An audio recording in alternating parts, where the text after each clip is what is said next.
Unoyalam Kalyang Pershau, Dr. Mukul Sangma, Labu Jingkylli, Hato Katanat Sintiat Sorkar jylla, Kamyo Jingtip Shwa Banmi Kanu Jingjia Lapangap. Habakran mentah sngi Dr. Mukul ulong bakum kani Jingjia, Laban Shim Yakilat Kilinti, Manlat na Kanu Jingjia Basnosi, Namarba Sorkar Kadi Bantip Ya Kani.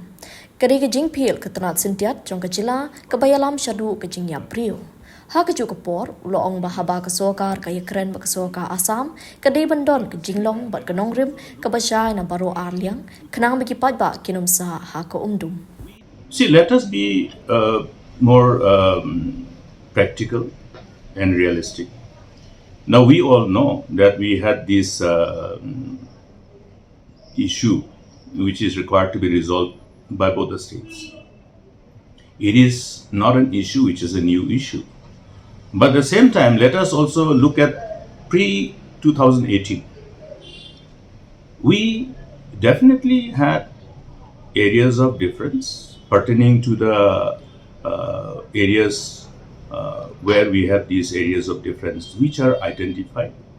But we managed to ensure that there was a robust system put in place involving the authorities of both the governments at the district level with the district administration of both sides, their counterparts, and at the chief secretary level.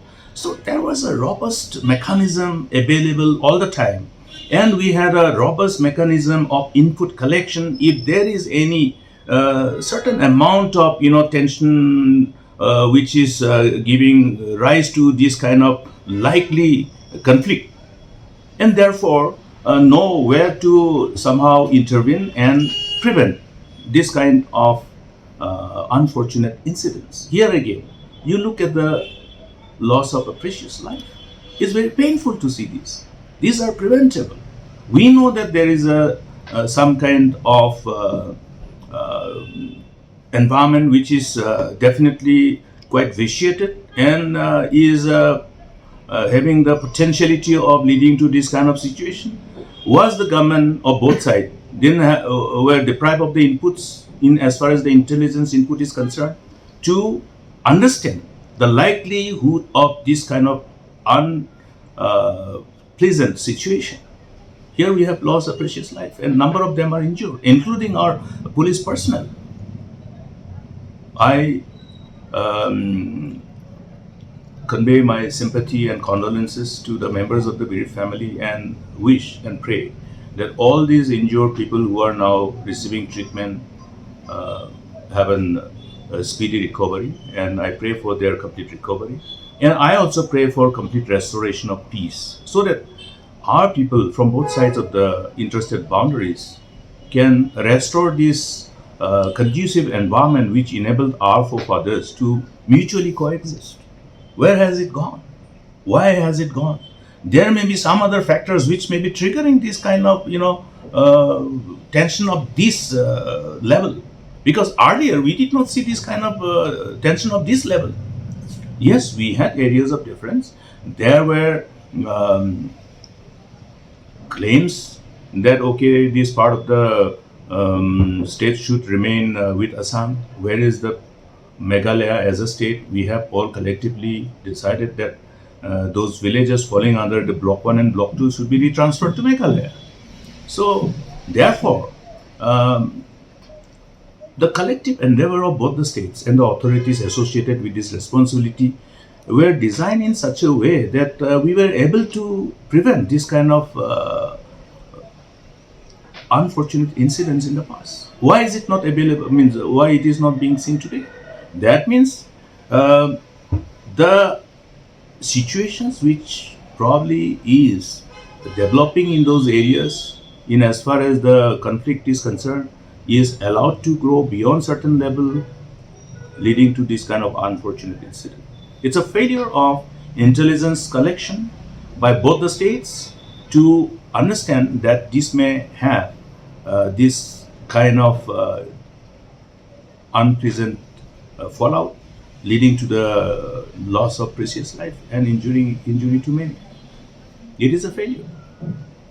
now, so like both Assam and Meghalaya, they are waiting for the elections in Assam to get over to resume the talks. Sir. So don't you think like this talk, the more you delay this talk, there will be more issues and problems around this border areas? Sir?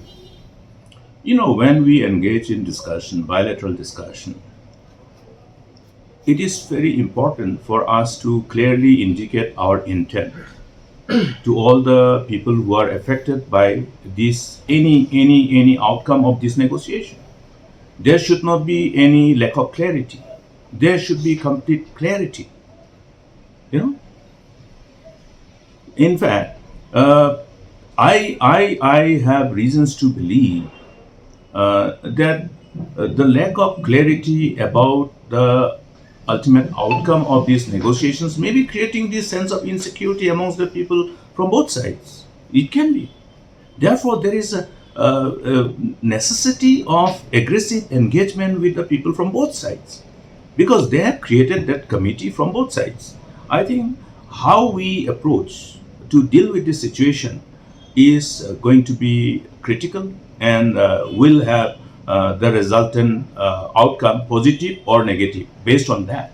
That's why there is a need for the people who are involved with this exercise to have the power of discerning and understanding about the likelihood of any kind of this kind of negative environment creating this mistrust and sense of insecurity amongst the people from either side of the state.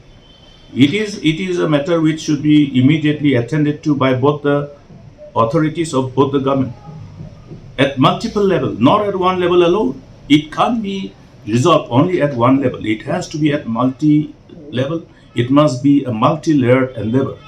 That's why to have that complete clarity of understanding of the complexity of the problem is necessary.